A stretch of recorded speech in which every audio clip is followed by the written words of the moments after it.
Bible గ్రంథంలో వివరించబడింది. గమనించాలి, పరిశుద్ధ గ్రంథమైన బైబిల్ గ్రంథంలో దేవుడు ద్వేషించే వాటిని మనిషి ప్రేమించడం వలన పొందే ఫలితం ఏమిటో ఆదికాండము 18వ అధ్యాయము 19వ అధ్యాయంలో వివరించబడింది. స్పష్టంగా తెలియచేయబడింది, స్పష్టంగా మాట్లాడారు. ఒకసారి ఆలోచన చేద్దామండి. దేవుడు వేటినైతే ద్వేషిస్తారో మానవుడు వాటిని కూడా ద్వేషించాలి. ఎప్పుడైతే ప్రేమిస్తాడో అందుకు తగిన ఫలితము అక్కడ వివరించబడింది. ఇంతకీ అక్కడ ఏం జరిగిందో నేను చెప్పడం కంటే మీరు చదివితే మరింత స్పష్టంగా అర్థమవుతుంది. ఇంతకీ అక్కడ ఏం జరిగిందంటే, ఒక పట్టణం ఉన్నది. ఆ పట్టణం పేరు సొదొమ గొమొర్రా పట్టణం. ఆ పట్టణంలో నివసిస్తున్న మనుషులు దేవుడు వేటినైతే ద్వేషిస్తారో వాటిల్ని ప్రేమించారండి. దేవుడు వేటినైతే అసహించుకుంటారో వాటిల్ని ప్రేమించారండి. దేవుడు వేటినైతే చేయొద్దన్నాడో వాటిల్నే చేస్తూ ఉన్నారండి. ఫలితంగా గొప్ప నష్టాన్ని పొందారు.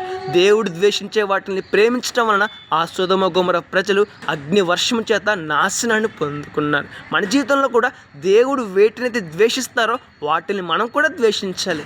దేవుడు వేటినైతే ప్రేమిస్తారో వాటిని మనం కూడా ప్రేమించాలి. అలా కాకుండా దేవుడు ద్వేషించే వాటిని మనం ప్రేమించినట్లయితే గొప్ప నష్టాన్ని పొందే అవకాశం ఉంది. ఇందుకు ఉదాహరణ సొదొమ గొమొర్రా పట్టణం. అక్కడ మనుషులు చెప్పినా వినలేదండి, బోధించినా వినలేదండి, గద్దించినా వినలేదండి, హెచ్చరించినా వినలేదండి. ఇష్టానుసారంగా జీవించారు.